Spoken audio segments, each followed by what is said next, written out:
Hello, everybody. Welcome to another edition of Survival News. So we have just a few updates today for a various amount of number of games. One of them being a very exciting kind of like first look reveal for Dune Awakening. So stay tuned for that. But before we get to that, let's go ahead and just dive into our first game, which is Ark. Ark had, on February 1st, Ark released their kind of next Club Ark feature, being Wasteland War drops, basically. It's brings kind of like a whole new post-APOC look, as well as the brand new kind of Mad Mark mission, which is kind of like a Bobtails thing, if you've been following along with that. The major kind of version update also delivers a massive wave of fixes and improvements, which obviously tackles many issues that players helped them, I guess, identify. I'm sure there's more out there, though, let's be honest. It's Ark. There's also going to be big XP boosts, quality of life upgrades, and a new rare reward, the Scrap Golem variant, which is basically, I believe it's a version of like the Rock Elemental, but this is like the Bobtails kind of version of it, so... that is kind of like a new feature for Club Ark if you are involved with that. There you go. They also had an update on their Extinction server transfer date. They have changed that date.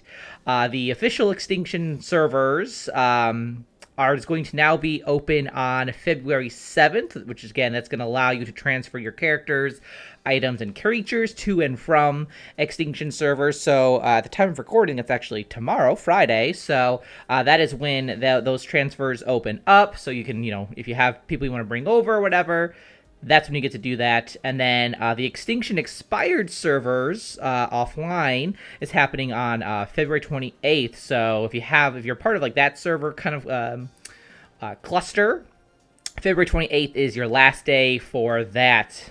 So be prepared for that. But that is it for Ark's little thing there for them. Now, for Nightingale, they also had like this little update. They officially, on February 3rd, brought their update to 5.4 in Unreal Engine. So, great for that. They've also included like a few other little things in there besides, obviously upgrading the engine. We now have a little bit more of character customization tweaks. They've improved the appearance of lipstick if you wear it.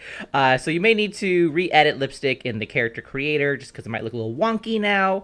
They've also changed a few gameplay mechanics. They've reduced the stealth attribute on gear for better balance with other attributes.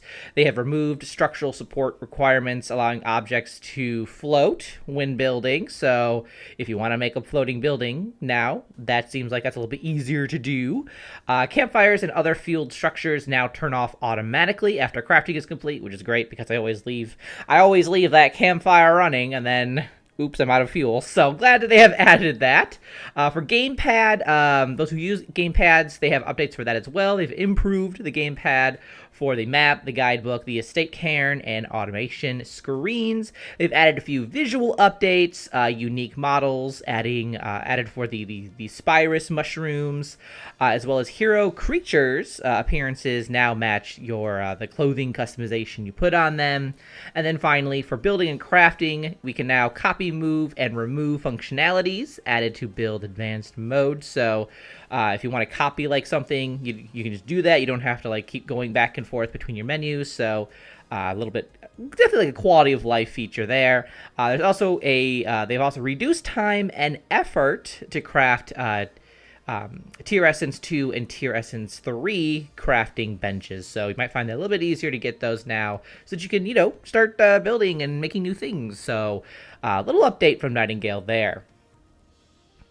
Return to Moria also has an update. It's been a little bit. On January 31st, the very last day there, they have basically kind of announced that their dedicated servers are almost ready. That's kind of like something that they've been working on for a little bit. They're working on the full release of dedicated servers. It's not out yet, but it's very close. They said that their dedicated server alpha was a big success. At first, they only planned on, bringing out 100 keys, and they actually, because so many people were interested in testing it out, they ended up giving out 1,000 keys or something like that. So pretty crazy. And so they were really grateful to those who tested it and sent feedback and all that. They're targeting kind of like somewhere in February this month here for the update to go live. So they wanted to give you a little preview of some of the changes that you might expect, especially those who have played the alpha with the dedicated servers. Basically, they have advanced join methods, so we can join servers directly through IP and domain name. Server history as well for quicker rejoins of your favorite servers, so you don't have to go through a very long process anymore. They've cleaned up kicking and blocking, so you can remove your away from keyboard friend so that you can, sleep, because everybody has to sleep at the same time. And if somebody's like not around, you can like just kick them out briefly. You won't block them, but you can just kick them out for a little bit so you can actually have your character go to sleep, and then, because sleep is very important in that game. So they've also provided better username management as well. They have the first version, which obviously to me means they'll probably update that later on, but they have the first version of player permissions, so players can manage who's allowed to build or use materials, as well as a recent player history. They've also said that this update is going to be bringing performance improvements, better CPU performance, which is always nice. And they have kind of revamped the AI behind some of the flying creatures, so they're supposed to be a little smarter, so watch out for them. And yes, it's kind of like a update coming, an update to keep an eye out for Return to Moria. Now, Aloft had a little bit of news to share as well. They wanted to share with their fans and such that they have sold 100,000 copies of Aloft, which they were really, really proud of. They wanted to basically just kind of like thank the fans for, supporting Aloft and giving it a go. They also wanted to let everybody know that their team is now focusing on fixing bugs, implementing quality of life improvements, and they're starting to get kind of like the first real big early access content update, which I know a lot of people who have played this, at least from what I've heard, is that content is something that they are looking for, some more content, just a little more. So that is on the way, which they are very eager to share the details of soon. Now, finally, we have our first kind of look at the game world of Dune Awakening. So the developers released this on February 6th, and it's basically just a look at the world, what players can expect to, traverse around. They've probably, not shown the whole world. I'm sure there's secrets that they want us to discover, but this is very much like a first, like, hey, welcome to Arrakis, right?